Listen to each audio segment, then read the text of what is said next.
been at war. But before, we were enemies. We were like brothers. You ready? Always ready. Let's punch in. We go back to the early days of how Optimus Prime and Megatron were friends but became enemies in Transformers 1, one of few new movies I'll be reviewing this week on CJ at the Movies, along with some new films starring Demi and Aubrey Plaza, and two documentaries, one of them about Patricia Field, and the other with Will Ferrell and his transgender friend Harper Steele. I'm Christopher Zweig. Let's take a look. Our first movie is Transformers 1, an animated prequel that tells the story of how Optimus Prime and Megatron became sworn enemies. Back then, they never had the cogs to transform. Instead, they were mining bots looking for special minerals for their planet. Chris Hemsworth is the voice of Optimus Prime, who used to be called Orion Pax and had big dreams, while Brian Tyree Henry is Megatron, who used to be known as D16 and had cynicism. So, how long do you think we'll be here? I'm not talking to you.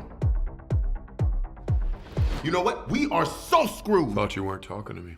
Their planet, known as Cybertron, is looking for a rare artifact, the matrix of leadership that could save everyone, and when they discover a message from the planet that may have it, they're both joined by their no-nonsense co-worker Alita 1, voiced by Scarlett Johansson, and the Chatterbox comic relief character B, voiced by Keegan-Michael Key, who will later be known as Bumblebee.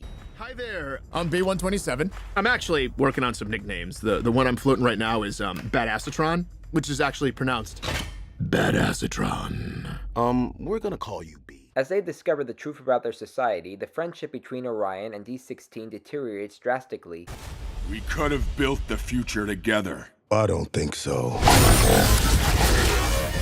Transformers 1 was directed by Josh Cooley, who also made Toy Story 4, and its producing team still consists of Michael Bay, Don Murphy, and Steven Spielberg. I still don't understand all the talk about the Autobots and the Decepticons and how their world functions, but I still admire how visually stunning their worlds are. It looks better in animation than in live action, and I admire the risks it takes for a PG film. Underneath its candy-coated exterior is a sharp and emotional challenge regarding the two main bots and their directions, and it's a lot of fun.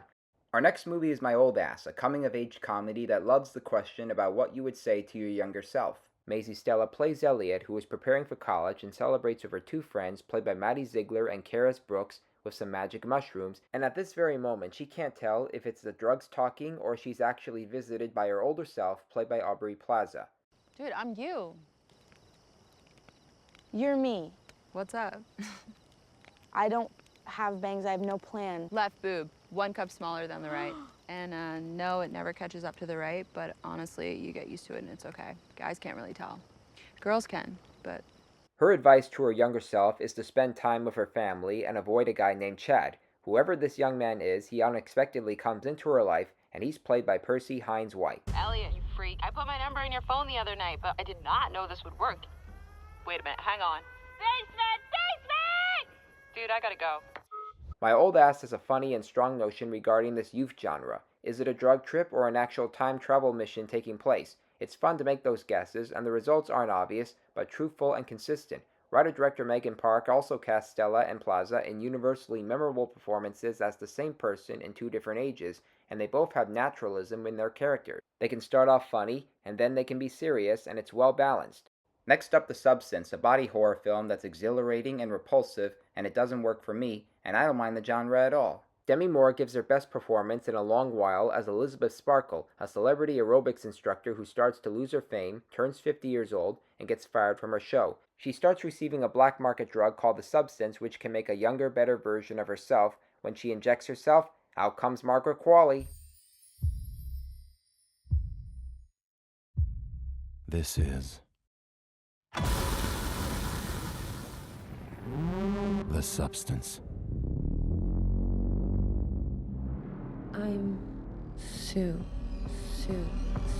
The kit requires Qualley, who goes by the name Sue, to inject herself every day, and that they must switch bodies every 7 days. But when she earns herself a new aerobics show, she abuses the power, and of course, with every experiment, there are always side effects. There's been a slight misuse of the substance.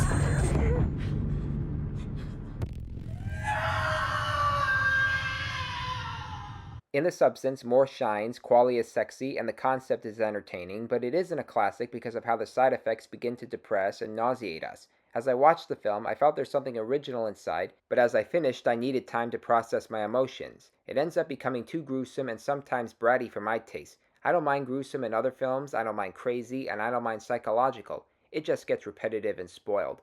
Up next, Happy Clothes, a film about Patricia Field, which is a documentary on the costume designer behind Sex and the City, The Devil Wears Prada, Emily in Paris, and Ugly Betty. She has a happy taste in clothing in which she mixes the colors and patterns up, a cavalcade of friends and collaborators, and she has her decisions regarding on her career and life. Victoria Beckham had a stroke. That's right. Fix it all before you leave. I can't help it. I'm a store girl. Absolutely. For me, she loved the shoulder pad. This is from Pat's store, by the way. That's I broke it out. Pat's store was the epicenter of everything. Pat's got a cigarette hanging out of her mouth and a cat named Kitty Boy. You could be openly gay, openly trans, dress up like Adamant for work if you wanted to. Like a trip back in time with this cast of characters alongside you. Happy Clothes, a film about Patricia Field, is a movie that is made for people who love fashion and the designers behind them because they can acknowledge what the artist represents in the clothes. I'm no fashion critic, but I think Field has a great taste, especially the way she distinguishes the colors and patterns. We're able to enjoy seeing how her taste in fashion works, how the colors work, and how the celebrities are able to wear these clothes.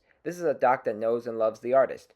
And her last movie is another documentary, but it's about Will Ferrell and his old SNL writer and longtime buddy Andrew Steele, who comes out as a transgender and is now known as Harper. It's called Will and Harper, and they took a cross-country road trip back when they were in the same sex, but now that Harper is a woman, they want to see how different things would be. But also it's to allow these two to acknowledge the meaning of transgender and the qualities and difficulties that emerge within. Were you a little worried about how to talk to me when I came out to you? Yeah, probably a little nervous. There are no ground rules with friends, I'm telling you. I invite any friend of mine to ask me these questions. I am not afraid to talk about them. There's a question. Do you think you're a worse driver as a female driver?